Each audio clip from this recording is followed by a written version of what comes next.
So you're thinking about going big with your home solar system, right? More panels, more power, more savings. It just makes sense. But, it's not actually that straightforward. When you start scaling up, there are these hidden costs and even some real dangers that most people just don't see coming. This is the dream, isn't it? If a small system is good, then a huge one must be amazing. You just, add more panels, grab a bigger battery, and then sit back and watch those electricity bills disappear. But is that really how it works? Is that the whole story? Well, the short answer is nope, not at all. When you scale up, the costs don't just add up nicely in a straight line. They can multiply in ways you'd never expect.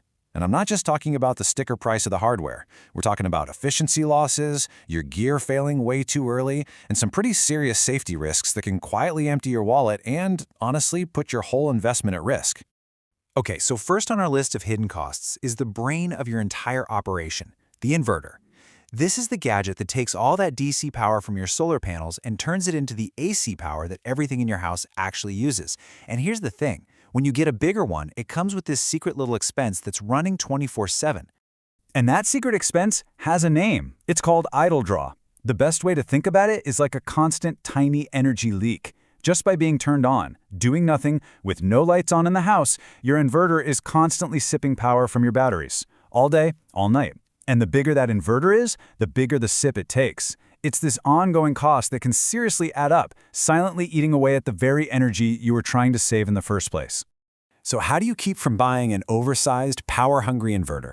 Well, the key really is to understand what you're actually powering. You've got two kinds of loads. Continuous load is that steady, predictable power your lights or your fridge use to just run. But then you have surge load. That's that huge, quick jolt of power something like a well pump or an AC unit needs just to get started. A lot of folks make the mistake of buying an inverter based on that giant surge number, and that's where they go wrong. Here's the smarter way to do it. Figure out your peak continuous load. That's everything you might reasonably run at the same time, and then just multiply it by 1.25 to give yourself a nice safety buffer. See, most modern inverters can easily handle a brief surge that's double their continuous rating. So the takeaway here is crucial. Size your inverter for your everyday use, not for that rare split-second surge. You'll save money up front, and you'll cut down on that sneaky idle draw forever. All right, next up, let's talk about the heart, or maybe the lifeblood of your off-grid system, your batteries. This is very often the single most expensive part of the whole setup, and its true cost isn't just the price tag you see at the store. It's all about how long it's going to last. And how long it lasts is directly connected to this one critical idea: depth of discharge, or DOD. It sounds technical, but it's super simple. It's just how much energy you pull out of the battery before you charge it back up again. So if you drain it until it's only 20% full, that's an 80% depth of discharge. And that number, well, it has a massive, massive impact on how long your battery is going to live. And just look at how dramatic this is. If you consistently drain your battery down to an 80% DOD, you might only get about 1,500 charge cycles out of it. But, and this is a big but, if you only discharge it to 50%, you could more than double its lifespan to over 3,000 cycles. Think about that. You've just pushed off a multi-$1,000 replacement bill for years, just by being a little gentler on your batteries.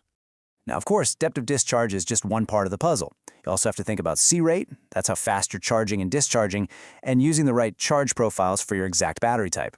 All these things are super important for getting the most life out of your investment.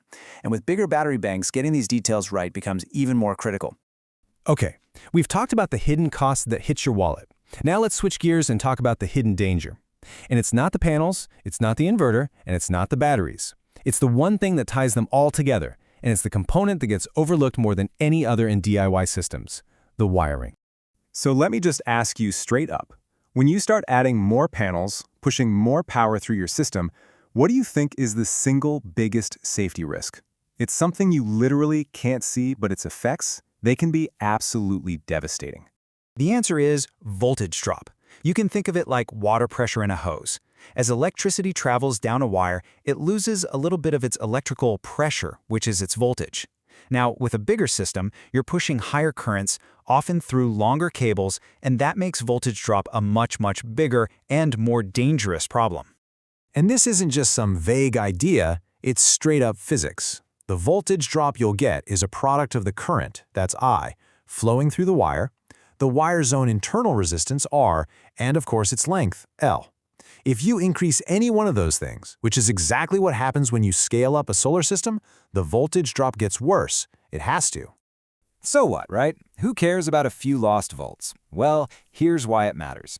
That lost energy, it doesn't just vanish into thin air. It turns into heat, and that is where things get really dangerous. You're not just wasting precious power and making your system less efficient. Your cables can get dangerously hot. You can damage your super expensive equipment, and in the absolute worst-case scenario, you can start a fire. This is without a doubt the most critical safety calculation you can make. So how do we take all this information and actually scale up a system the smart way? Because it's not about avoiding growth, right? It's about planning for it intelligently. So let's wrap this up with a blueprint for scaling your system safely and cost-effectively. Here it is, your smart scaling blueprint. Number 1, when you're sizing your inverter, always factor in that parasitic idle draw. Number 2, prioritize battery lifespan over just raw capacity. Managing your depth of discharge can save you thousands of dollars in the long run. Third, you absolutely must calculate for voltage drop, especially if you have long cable runs. And finally, and this is the most important one, use those calculations to correctly size your wires, your fuses, and your breakers. Think of them as the insurance policy for your entire system. And that really brings us to the last question I want to leave you with. As you're dreaming up your perfect solar setup, are you just focused on getting the biggest system you can? Or are you truly designing for efficiency, for longevity, and above all else, for safety? Remember, bigger isn't always better. Smarter is. And finally, I have to end with this crucial reminder. Working with electricity, especially the high-power DC systems we're talking about, is extremely dangerous. This whole explainer is for educational purposes, to help you plan better and ask the right questions. For any actual installation, for any modification, please always consult a qualified and certified professional. Be smart and stay safe out there.